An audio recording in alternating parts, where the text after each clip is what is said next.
ശംഖുപുഷ്പം ഉണക്കി ടിന്നിലാക്കി വെച്ചിരിക്കുന്നതാണ്. ഇത് 2 വെച്ച് എല്ലാ ദിവസവും വെള്ളം തിളപ്പിച്ച് കുടിച്ചാൽ നല്ലതായിരിക്കും. ഇത് ഉണക്കിയത് തിളപ്പിച്ചത്.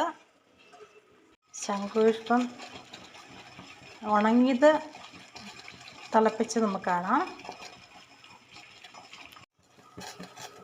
ഈ തിളച്ചതിലോട്ട് ഈ തിളച്ച വെള്ളത്തിലോട്ട് നമുക്ക് പൂവിട്ട് കൊടുക്കാം.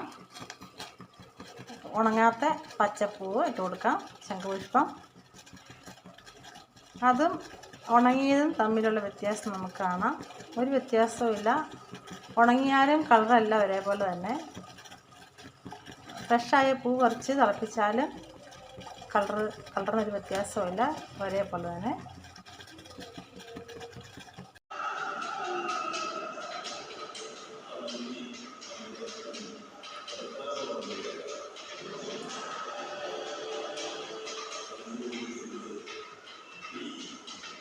ശംഖുപുഷ്പം ഉണങ്ങിയതും ഫ്രഷായ പൂവും പറിച്ച് തിളപ്പിച്ച വെള്ളമാണ്. കാണിച്ചു തരാം.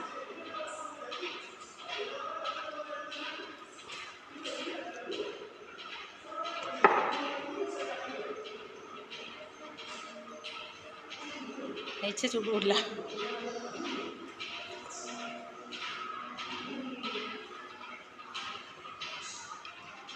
ഒരു കുഴപ്പമില്ല കേട്ടോ. ചെറിയൊരു ടേസ്റ്റ് ഉണ്ട്. വലിയ കുഴപ്പമില്ലാത്ത ടേസ്റ്റാണ്. കുടിക്കാൻ പറ്റും.